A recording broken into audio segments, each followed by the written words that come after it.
Assalamu alaikum, Russell, and dear listeners. This is Muhammad Sabit Alam speaking from a suburb near Columbus, Ohio. Today, I'm going to share with you a real incident that one of my close older brothers personally witnessed, an actual jinn exorcism. For the privacy of the family and the victim, I'll use pseudonyms for everyone involved. I'm telling it exactly the way Nahin Bhai described it to me. Back when I was in my final year of college at Ohio State, I didn't believe in jinn, ghosts, or anything supernatural. I used to openly tell everyone I didn't buy into that stuff. But after what happened that day, I never said those words again. During my college days, every afternoon after classes, I'd give private tutoring until evening, then hang out with friends at coffee shops or open parks.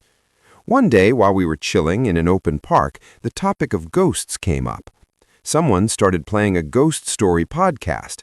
I told my friends to turn it off. I didn't believe in any of it. I'd only believe if I saw it with my own eyes. That's when my friend Jisan spoke up. "You don't believe? Then come on, let me take you guys somewhere." I asked where.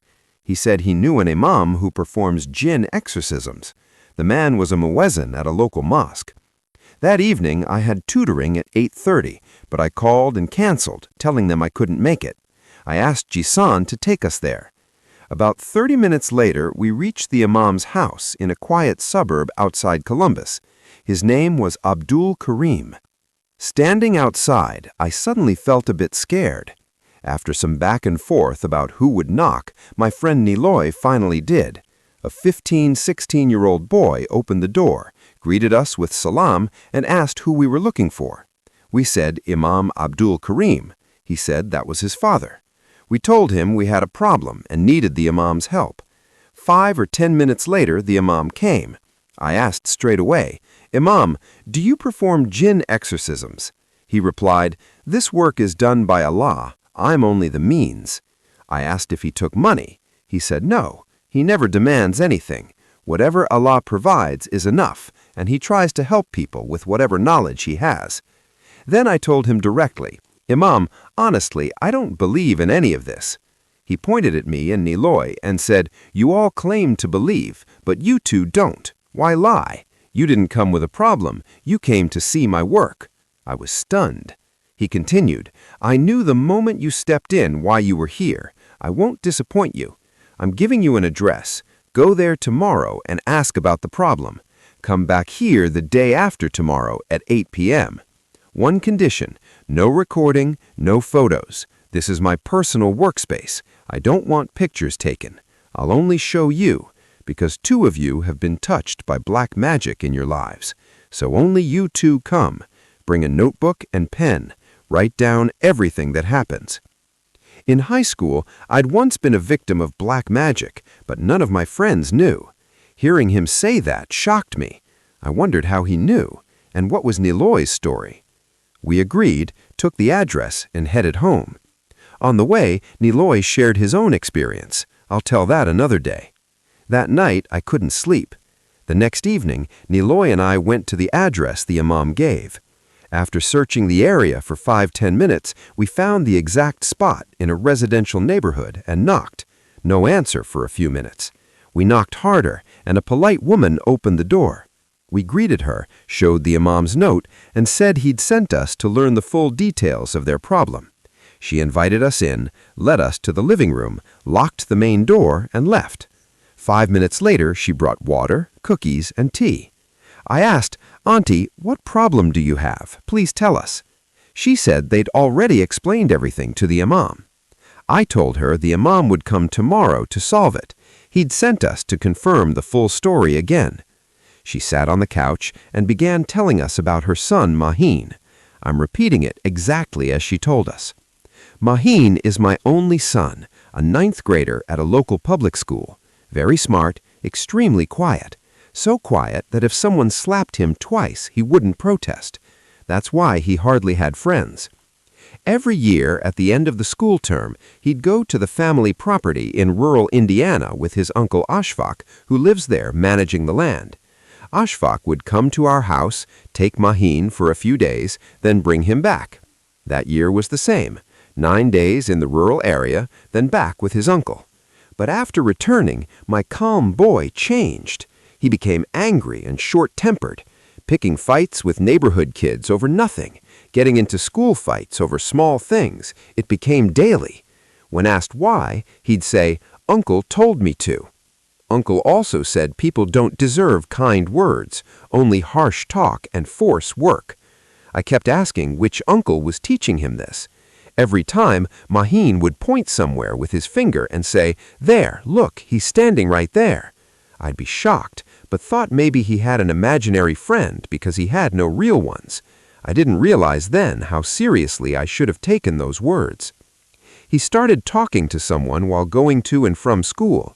Classmates laughed and called him crazy. He'd charge at them, threatening to hit. It became routine. Maheen took private tutoring in a few subjects. Since our house was close to school, a teacher came in the afternoon to teach him and 2 other students. One day, during class, the teacher called me and said Maheen suddenly stood up from his chair, salaamed someone, and said, "Uncle, sit down." The teacher scolded him for making up stories to skip studies. Maheen threw his pen down in anger and went to his room. The teacher sent the other boys home and told me what happened. I went to Maheen's room and asked why he'd done that. He whispered in my ear, "Speak softly, Mom, softly. If Uncle hears, he'll hit you too. You won't be able to go anywhere. Uncle will hit everyone." Honestly, after hearing that, I started thinking maybe the teacher was right. He was just making excuses to skip homework. I scolded him. "You're skipping studies, that's why you're acting. If I see this again, I'll tell your father and straighten you out." Then I left. That night, my husband and I woke to Maheen's screams. We ran to his room. We heard heavy breathing, turned on the light, saw fresh scratch marks on his neck, blood coming from his mouth. When he saw us, he tried to sit up, but fell back as if pushed. Then suddenly he sat up fast, spoke in Arabic, repeating something like "Abnuk, Abnuk," over and over. After that, he said in English, "I warned you, didn't I? I'll kill everyone. I'll take your son. Try to stop me." He gave a horrible laugh and collapsed unconscious. I sprinkled water on his face and body. We massaged his hands and feet. He had a high fever all night. We stayed by him until dawn. At Fajr time, he opened his eyes and said, "Uncle grabbed my throat and pressed my stomach. Mom, it hurts so much." Thinking it was fever talk, after Azan, I forced my husband to go to the mosque and bring the imam. The imam didn't believe in these things, but came after insistence. He blew on Maheen and left. I asked the meaning of the Arabic words Maheen had said. He said there were mistakes in what I repeated, but the corrected meaning was, "Your son will die. You'll watch him die laughing." Hearing that, my world collapsed. I realized something truly evil was happening. I asked if a jinn had possessed him. My husband scolded me loudly, salaamed the imam, and sent him off. Then he scolded me a lot and said we'd take Maheen to the hospital at 11 a.m. At 11, the doctor examined him and said the neck marks looked like scratches from a blunt object. The blood from the mouth could be from pressure on the chest or stomach. They did an X-ray. The report shocked us. 2 dark objects in his abdomen near the left ribs, like someone had inserted them. The doctor thought machine error, redid the X-ray, same result. He referred us to a specialist in Cleveland. But my heart wouldn't accept medical treatment alone. I pressured my husband. We'd go to an imam tomorrow. That night, we got an imam's number and address from family in Indiana and planned to go in the morning. Sleep came with difficulty. In the middle of the night, I heard whispering near my ear, "Hey, hey, you're going to die." I jumped up. My husband wasn't beside me. The balcony door was open. I went out. He was sitting on the floor looking worried. He said, "You're right, this is supernatural." He told me someone whispered in his ear at night, "No, don't do it. Your son will die anyway. You'll die too. Beware, beware, you'll die." He checked on Maheen, came back, and sat on the balcony. I comforted him. "Allah is there. It'll be okay. We're going to the imam tomorrow." Next morning at 8 a.m., we went to a small town in rural Indiana to find the imam. After searching all day, we found him in the evening. He was very old. We explained everything. He asked for 30 minutes, spread a prayer mat, prayed, then drew designs on paper, wrote Mahin's full name, recited something, blew on it, and gave it to my husband to drop in a nearby pond by the local madrasa. After my husband returned, someone knocked. The imam invited them in. The person said, "No time, Imam. I brought your command." A paper fell through the door crack. The imam asked us to read it. It described all Mahin's problems and said a jinn had done black magic on Mahin. We asked what it meant. The imam said Mahin had unknowingly harmed jinn, so the jinn possessed him. But jinn don't do black magic on their own. There are two big twists at the end. Keep listening. The imam said he was too old for this